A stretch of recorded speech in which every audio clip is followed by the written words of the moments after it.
It became apparent that Charles's employee, Junior, had been openly undermining his leadership, going so far as to dismiss Charles as a competent boss altogether. Charles overheard these disparaging remarks, which led to a tense confrontation between the two. In hindsight, Charles should have realized the importance of fostering a stronger relationship with his team.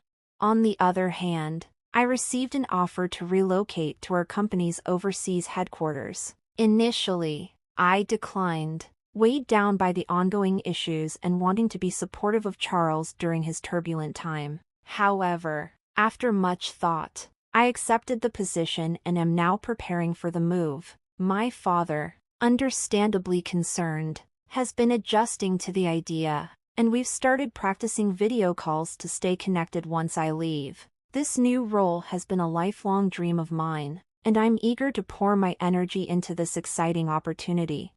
As for Charles, he rarely contributed to household chores, yet this never seemed to bother Angela. When they went out, Charles typically took the lead, allowing Angela to relax and enjoy herself without stress. Their relationship seemed balanced, or at least it appeared that way. Everything shifted when Angela's mother suddenly passed away. Angela was at work when her father called to inform her that her mother's condition had taken a sharp turn for the worse, and she had collapsed. Rushing to the hospital, Angela barely had time to say her goodbyes. She decided to stay with her father to help manage the funeral arrangements. When she informed Charles, he claimed he couldn't leave work on such short notice. As a result, he missed the wake and only arrived in time for the funeral. Unprepared for the occasion, Charles hadn't even dressed appropriately, and I found myself in a frantic scramble to find something suitable for him to wear. Despite my efforts, he made no effort to hide his irritation, blaming me for not having prepared his clothes in advance. The heavy emotions surrounding the funeral, along with the responsibilities that came with it, made Charles's complaints even harder to bear. I eventually decided to ignore them, hoping to avoid a confrontation, but this only seemed to worsen his mood. Since that day, our marriage has become increasingly strained, with arguments becoming more frequent. Disagreements aren't uncommon after 4 years of marriage, but Charles's behavior has grown more combative. He constantly insists on making decisions and dictating what I should do, and it's been draining. I've tried to push back a few times, but his unfamiliarity with the simplest things in our home has turned minor tasks into drawn-out frustrations, accompanied by his never-ending grumbling.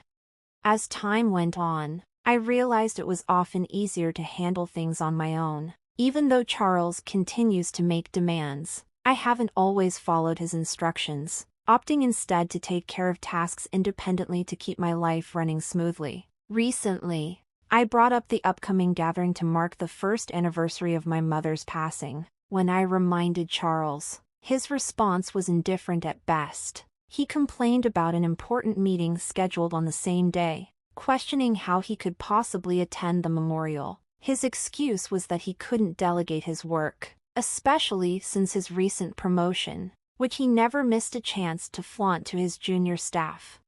I was barely able to contain my frustration as I tried to convey how important the memorial was to me. It was painfully clear that he prioritized his new title and responsibilities, often leaving me to manage everything on my own. No matter how much I urged him to focus on our family's needs, his work always seemed to come first. Later that evening, when I finally arrived home from work, I found Charles sprawled on the couch, a beer in hand. "Sorry I'm late. Had to stay for overtime," I explained, already sensing his annoyance that dinner had been delayed. His response was sharp. "I've been waiting here for an hour." While it had only been an hour, and knowing that cooking wasn't his strong suit, it baffled me that he hadn't thought to get something to eat in the meantime. I had told him when I'd be home. After all, trying to keep my irritation in check, I handed him a takeout box and said, "I thought cooking would take too long tonight, so I grabbed this on the way home." Charles's reaction was swift and cutting, slamming his beer glass onto the table. "Takeout again? You're really slacking off lately, aren't you?" His words stung, especially considering it had been nearly 3 weeks since we last ordered takeout. Yes, I had been busy and couldn't cook every night, but I always ensured we had balanced meals and didn't rely on processed food. His uncalled-for critique left me debating whether I should even respond. Sensing my silence as an admission of guilt, Charles pressed on, adding insult to injury. Can't argue when it's true. Huh? You should start doing your chores properly. You've been coming home late, claiming overtime, maybe you're just out cheating. His accusation ignited the resentment simmering inside me. If you know I'm working late, the least you could do is make dinner. I shot back. You don't even have to cook. Picking up takeout isn't that hard. I always tell you when I'll be home, and despite my workload, I manage all the household chores. There's no need for that attitude. His response was a sharp glare, followed by a low blow. You're 4 years older. Remember? I could have married a younger woman, but I chose you. He spoke as though I should be grateful, like his choice of me was a favor I didn't deserve. You should be thankful and listen to me. No one else would want you. His words were meant to belittle me, but instead, they revealed just how broken our communication and respect for each other had become. So, if I left, you'd be in trouble, right? My anger boiled over. If you wanted a younger woman, you should have married one before we got together. I asked you if you were fine with my age, and you said yes. That's why we're married. But trust me, I can manage just fine without you. Charles responded with a mocking laugh. Fine, then let's get a divorce, he said, grabbing his beer and the takeout before storming off to his room. We had fought plenty of times before, but this argument felt different, like we had crossed a line. I was tired of his constant disrespect. I sat down with my takeout, trying to calm myself, hoping maybe he was just hungry and irritable, but as I ate, the weight of our conversation hung heavily on me, especially with my mom's death anniversary just around the corner. After some time, I called out to him from outside his door. We need to leave by 7 a.m. tomorrow, so I'll wake you up around 6 o'clock. There was no response, though I was sure he was awake. I went to bed, feeling a mix of exhaustion and unease.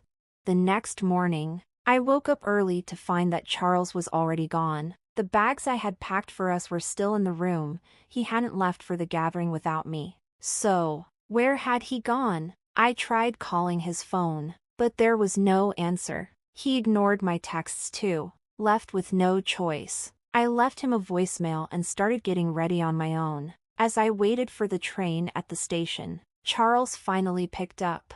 I have a meeting. Can't leave it to my juniors, he said curtly before hanging up.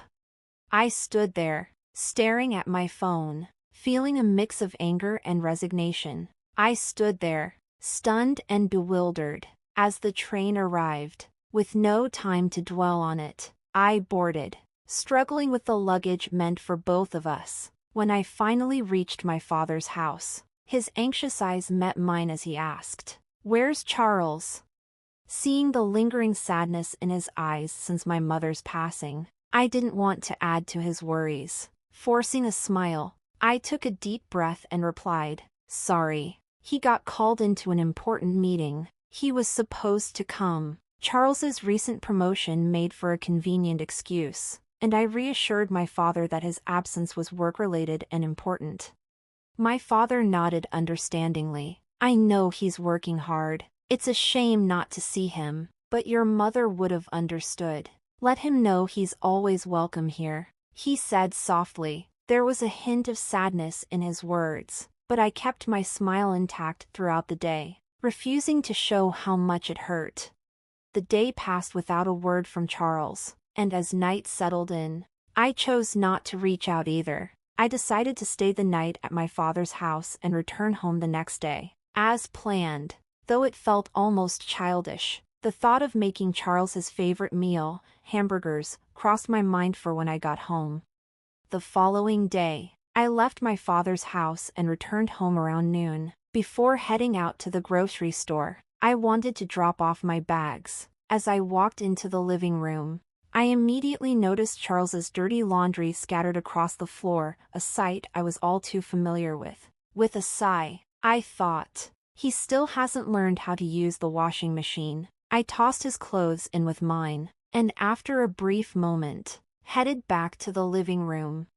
That's when something caught my eye. Sitting on the table, as if left deliberately in plain view, were divorce papers, already signed by Charles. My heart sank. Was this really how he wanted to communicate that he was serious about ending our marriage? Staring at the papers in disbelief, a storm of emotions surged through me. Grabbing my phone, I hesitated for a second before calling him, unsure if he'd even pick up during his lunch break. To my surprise, he answered almost immediately. "What's the meaning of these divorce papers?" I demanded, my voice a blend of confusion and anger. Charles responded with a cold, mocking laugh. "What's there to question? It's exactly what it looks like. I don't want an older wife who won't do her chores. That's why I want a divorce. If we split, I can find a younger wife. A wife's like a status symbol, right? I can't exactly boast about you." His words hit me like a punch, reducing our years together to nothing more than a transaction, turning what I had believed to be a partnership into something shallow and superficial. Charles continued, his tone indifferent. "It's tough when my team asks about you. It's awkward avoiding the topic." I was speechless. His blunt criticism was stunning, and I found myself unable to respond. "If you don't want a divorce, then start doing your chores properly," he continued, as if this was a reasonable request. "I'll be home as usual tonight, so don't forget to grab some beer. If you disagree, take the divorce papers to court. It's up to you." With that, he hung up, leaving me reeling, my mind spinning with shock and disbelief. Charles probably assumed I'd give in to his demands, thinking that I did the housework because I was afraid of losing him or worried about appearing incompetent. Perhaps he saw himself as the dominant figure in our marriage. Some might think being married to a younger man sounds exciting, but in reality, it was far from glamorous. I had often played up his youth, but if I was honest, Charles was painfully average in looks, personality, and income. There was nothing exceptional about him. Describing him as younger had merely been convenient. When we first got married, the 4-year age gap had seemed more noticeable, but now, in our 30s, it felt trivial. It was exhausting to constantly be labeled the older wife when we were essentially the same age. Fed up with his arrogance and the hollow foundation of our marriage, I grabbed my bag and headed straight to the family court. Submitting those divorce papers felt like lifting a weight off my chest.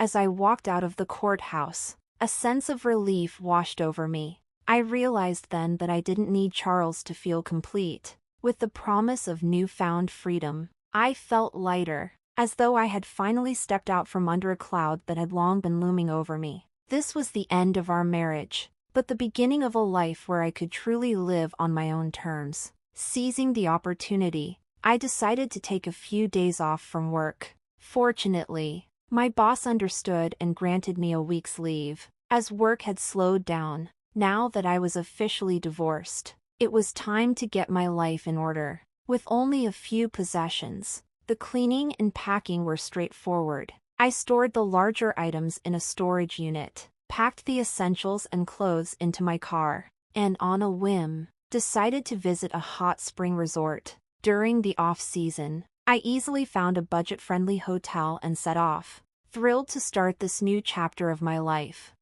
I was savoring the peaceful atmosphere of the hot springs and enjoying the relaxation of my hotel room when my phone rang abruptly. "Angela, didn't I ask you to get beer? Where are you?"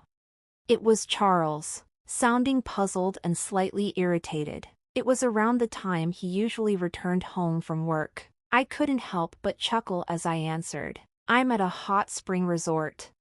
"A hot spring resort? Why? What's going on?" Charles's voice carried a mix of confusion and agitation. "Didn't you say I should file for divorce if I disagreed with you?" I reminded him, picturing his stunned expression, which made me laugh even more. Wait, did you actually file them? His tone shifted from bewildered to frustrated. Yes, I did.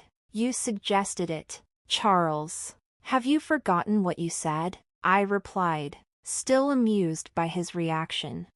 Charles's voice, now tinged with anxiety, showed his disbelief. Wait, are you joking? When you say hot spring resort, do you mean some nearby spa? If so, I'll get dinner. Come home soon.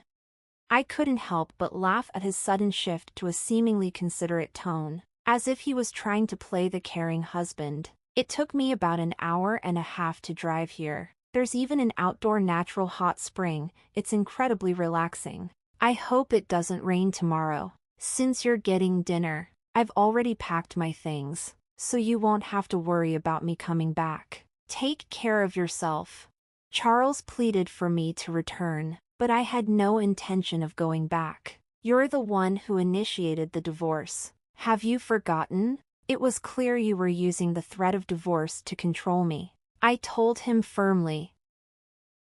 I can manage without you now that you've divorced your older wife. Go ahead and find a younger one if you can. Whether you succeed or not is no longer my concern, I said firmly. Charles fell silent, clearly taken aback by my determination. After a moment, he spoke again, his voice barely above a whisper. But you should consider moving out of that apartment. Why should I? I responded calmly, though I had already considered this myself. Think about your income. You'll end up broke if you stay there. You can't clean, do laundry, or cook. You'll need housekeeping and dining out, which costs money. It would be a problem if most of your salary goes towards rent, he reasoned. I couldn't help but smile slightly. You thought you were the provider, but my salary is nearly double yours. You never really provided for me, if anything. It was the other way around, I said, cutting to the core of the issue.